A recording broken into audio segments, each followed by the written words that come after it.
Today, we're talking, should you get into being an automotive technician? I think this is kind of a loaded question because there's a lot of good and a lot of bad.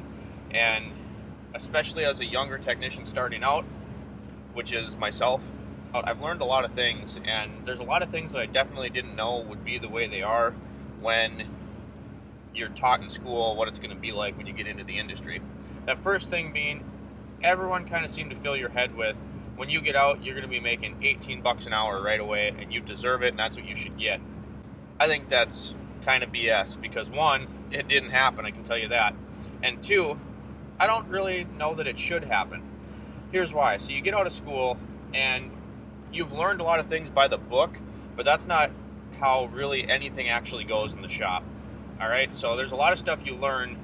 If I had to take the amount of stuff that I learned in tech school and compare it to what I've learned in the last 2 years of me being a technician, it's just like that much. You learn so much stuff that you don't learn in school just by real world experience. And so I don't necessarily think that coming right out of tech school justifies 18 bucks an hour. And that before everyone goes crazy, whoa, that's crazy, I deserve it. And well, prove yourself. Prove that you deserve it. All right?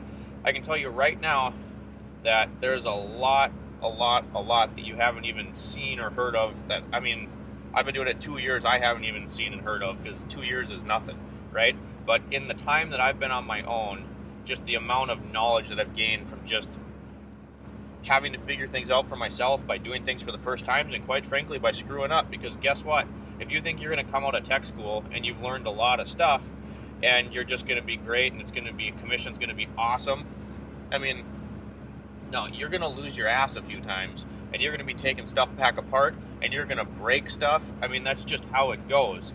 So I think that's the first thing you should consider when considering being an automotive technician is it's not going to be, I'm going to get out, I'm going to be pulling motors and making all this money, because for a while you're going to be doing some grunt work, and you're going to mess up.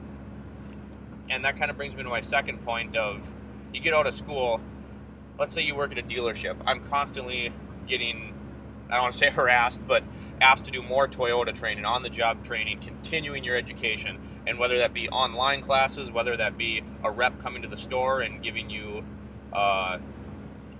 we just had a rep come for Geo4 recalls for Toyotas not that long ago, a sliding door recall. And they came in and trained us at the store, kind of how it was going on. And then sometimes they ship us out to actual classes. Ours is in Kansas City and in Watertown, South Dakota. So you get shipped out for these classes.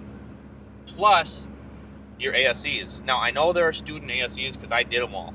But they don't count for anything in the real world. So you have to get your ASEs. So if you come out of tech school and you don't have any certifications, you really don't have any real world experience, and you don't have any, if you're at a dealership, any dealership certifications, there's a lot you can't do. And I'm not even completely dealership certified yet for Toyota, and there's a lot of stuff I can't do yet.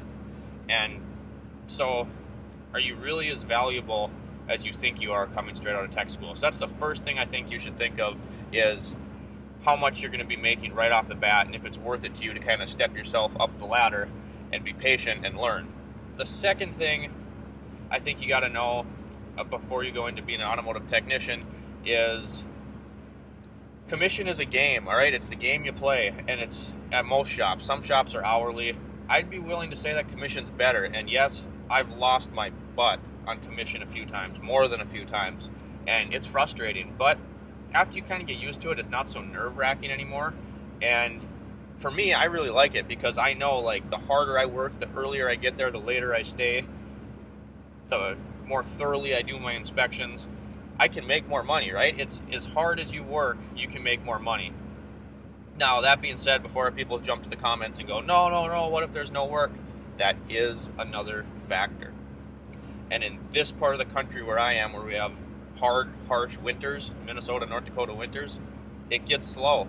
And right now is spring, and it's still snowing and blizzarding in some spots. It's really slowed us down. And so you can make what you can make, but as long as there's work there. Which kind of brings me to my next point, which is make sure you are getting out of your tickets the most that you can. And what I mean by that is don't rip people off, all right?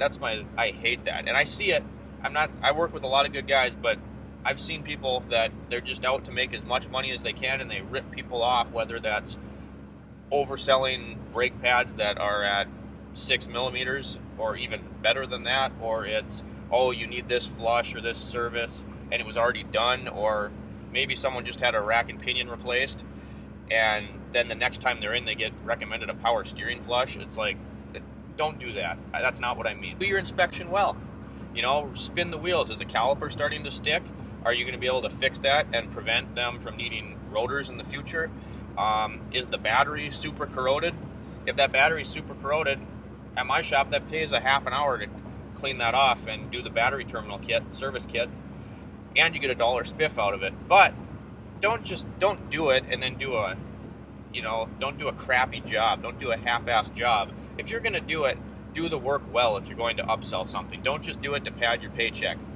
And then I think a lot of the other things that people overlook is like light bulbs, cabin filters, wiper blades. I mean, all that stuff, check it. If the cabin filter is dirty, recommend it. I know it's only 2 ticks at most places, 0.2 of an hour, but if you do 3 of them in that day, what do they take you? 2 minutes to do on a lot of cars? If it takes you 2 minutes, you get 2 ticks. You do 3 of them, you're over half an hour. Then wiper blades at my store are a tick a piece, so there's 0.3 if you get all 3. Do that a couple times, you have an hour. So all those little things add up, so I think you really got to make every single ticket count. And lastly, the last place to look is the quick lube. Now, a lot of people, I think, get into a position where they think they're above working in the quick lube jobs. They don't want to do it. And I mean, let's be honest, who doesn't like changing oil? Who hates it? Because most of the time you get an oil change, they're 0.3 of an hour, and you have to do an inspection on it as well. And a lot of the people that come in just for an oil change, that's all they want. So if they come in and you start upselling stuff, it's going to do nothing a lot of the times other than get them irritated. So by that point, you're raising the car, you're doing the oil change, you're doing an inspection, you get 3 ticks. But I look for the good tickets in there. If I get an oil rotate and that's going to pay me 0.7, I can crank one of those out and make time on it, all right? And if it's slow and I got nothing else to do, if I'm not doing training or trying to read up on a forum and learn some new information, I'm not just going to sit there for free. I mean, and sometimes that's hard to get yourself to do, especially if it gets slow. I know I get into a rut where if it's slow, I just don't want to do anything anymore. But if I can make myself do it, if you do 3 oil rotates, you've made a little over an hour, you know? Or like Toyota Care, we have rotate onlys for like 10,000 mile services, 15,000 mile services. A rotate only pays you a half an hour, and all you gotta do is rotate and inspect it. So get all that little stuff, make every ticket count. I think the last point we're gonna mention in this video anyway, about should you be an automotive technician and things to consider, is older technicians in the shop. From my experience, it works one of 2 ways. They're either very friendly and eager to help you if you help yourself. Do not go up to that older technician and say, hey, what do I do? If you haven't even tried yourself. Go look on the computer, try your best, have a game plan ready to tell them, hey, I tried this and this and this, but what do you think I should do next? They will appreciate that, trust me. But a lot of times there are bad technicians to learn from in your shop. They feel entitled. If you get gravy or you get a timing belt or you get flushes, they're pissed off, right? And you got to learn just to ignore those kind of people. And you know, I've been belittled and demeaned at work for really no reason. I work hard, you guys, and I don't see any reason for anyone, if you have a good work ethic and you're willing to learn, to treat you poorly. But some of those older technicians can get like that, and I don't know if they're not happy anymore, but you got to worry about you. Do not worry about what they're doing, and you'll sniff them out pretty quick. Don't go to them for advice. Find another technician that you can talk to and bounce ideas off of if you really get stumped. It's good to have that one resource, but guess what? Also, be ready to help them. So maybe you don't have the knowledge base, but they're really busy one day and they got to rotate some tires. Well, they helped you diagnose something yesterday you were stumped on, so maybe you could rotate those tires for them. Maybe they need to bleed brakes. Maybe you could help them bleed the brakes. You know, do all those little things that help pay them back. They scratched your back. Maybe you don't have the knowledge to help them diagnose something, but you could help them out in other ways. All right? So I hope this video helped you. I hope It makes you make an informed decision on how to get into the industry.